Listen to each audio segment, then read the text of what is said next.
Now, the rest of the story. First time in the 16 years of this program that we have ever examined the problem of child abuse. But today we're going to witness that ugly phenomenon firsthand through the eyes of a 6-year-old named Georgie.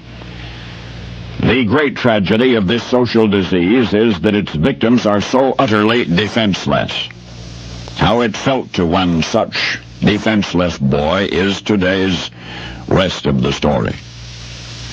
He really doesn't know his parents. Perhaps he never will. They're strangers that he lives with at 426 Camden Street.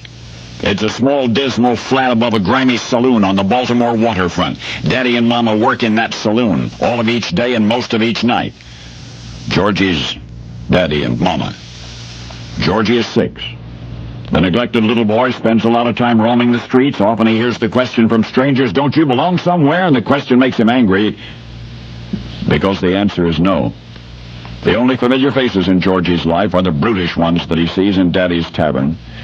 From the equally brutish owners of those faces, he, 6-year-old Georgie, has already learned to chew tobacco, to drink whiskey, to swear, to steal money from the tavern cash drawer.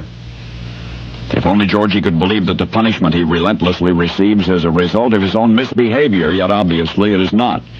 Daddy needs no disciplinary motive to take the little boy down to the cellar and lash his frail body with a horsewhip, or to return to their dingy little apartment in the early morning darkness and beat Georgie mercilessly with a billiard cue.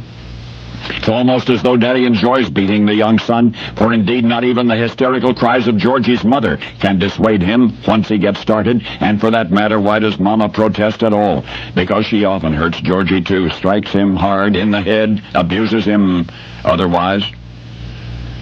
For Georgie, there is only one thing more real than the sociographic grime of the waterfront he calls home, and that's a private, terrifying world of recurring pain, of new bruises on top of old bruises, of scars that run the length and breadth of his body and spirit, scars that will never, ever, for as long as he lives, fade away.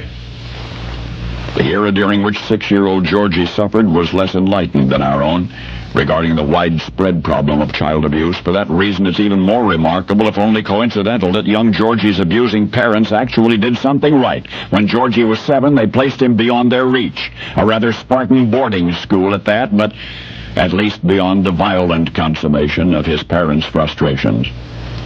Georgie left that industrial school for boys almost a decade later. By then, he was pretty much able to take care of himself. That's good. Had he remained in that flat on Camden Street, either of Georgie's parents might have killed him.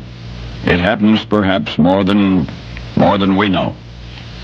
And yet Georgie did get free of the horsewhips and the billiard cues, and who knows, maybe just in time. And if the spiritual wounds of that once battered boy never completely healed, if he never once in his life found anything good to say about his mother or his father, at least he discovered a constructive physical outlet for his own frustrations. You see, his name was George Herman Ruth. Babe Ruth? Babe Ruth. And now you know the rest of the story.